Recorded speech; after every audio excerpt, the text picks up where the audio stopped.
Hi friends, இன்றைக்கி ரசம் வைக்கிறது எப்படின்னு பார்ப்போமா?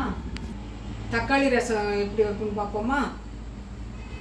அதுக்கு சுடுதண்ணியில் இந்த புளியும் ஒரு தக்காளி, பெரிய தக்காளியும் ஊற வச்சுருக்கேன். நல்லா கொதிக்கிற தண்ணியை ஊற்றி ஊற வச்சுருங்க. இந்த மாதிரி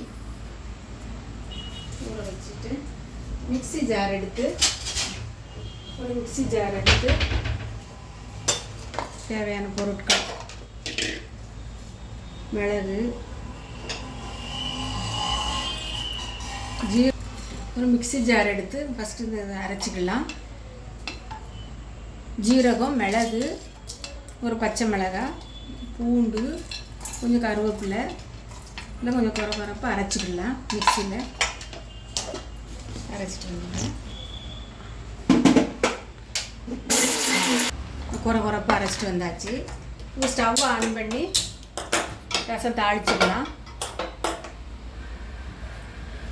புளி அதுக்கு இந்த இதெல்லாம் எடுத்துட்டு நல்லா கொதிக்கிற தண்ணியில் போட்டிருந்தாங்க. எல்லாம் எடுத்து வச்சுட்டு நல்லா கரைச்சிக்கலாம்.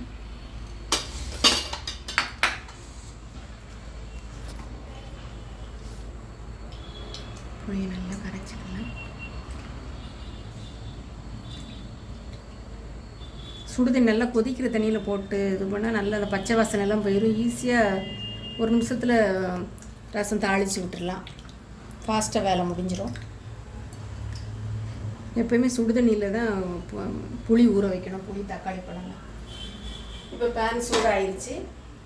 நல்லெண்ணெய் கொஞ்சம் ஊற்றி ரசம் தாளிச்சிடலாம். நல்லெண்ணெய் கொஞ்சம் ஊற்றி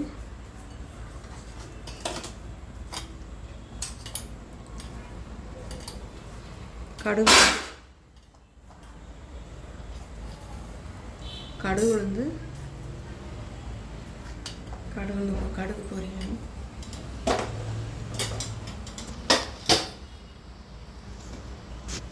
கொஞ்சம் வெந்தயம் போட்டுக்கணும்.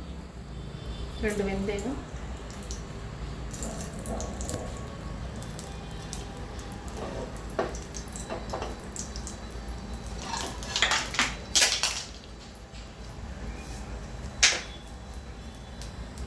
இது பெருங்காய பொடி. ரசத்துக்கு கண்டிப்பாக பெருங்காய பொடி போடணும். அப்போ தான் ரசம் ரொம்ப டேஸ்ட்டாக இருக்கும். பெருங்காய பொடி போட்டு கருவேப்பிலை, வத்தல் எல்லாம் போட்டு தாளிச்சிட்டு நம்ம மிக்ஸி இதை அரைச்சிட்டு வந்தது கொஞ்சம் இதில் போட்டு வதக்கிடுவோம்.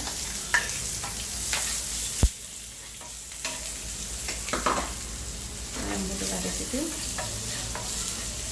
கரைச்சி வச்ச இந்த புளி கரைச்சலும் ஊற்றிடுவோம்.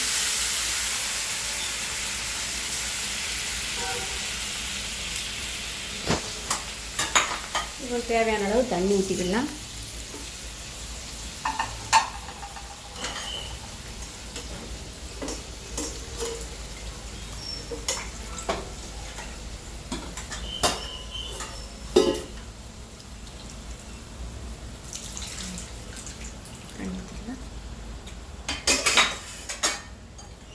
அதுக்குள்ளே நம்ம ஒரு பவுலில் கொஞ்சம்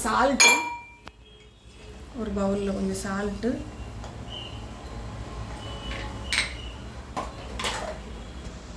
ரசப்பொடி போடலாம்.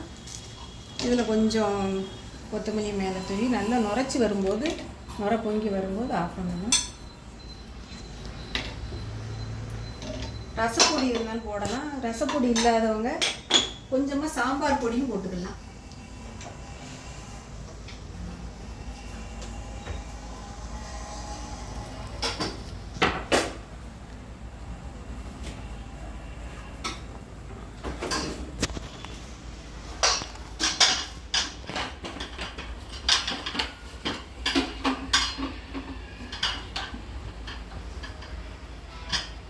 கொஞ்சமாக இந்த சாம்பார் பொடி லேசாக போட்டு ரசப்பொடி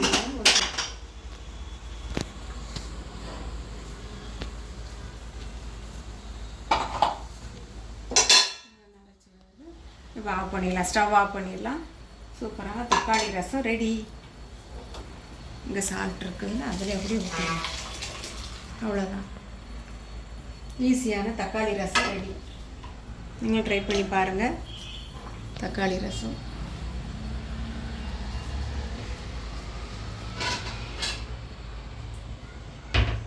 5 நிமிஷத்தில் ரெடி பண்ணிடலாம். தக்காளி ரசம் ரெடி.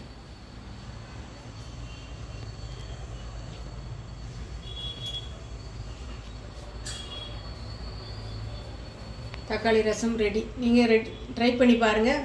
தேங்க்யூ.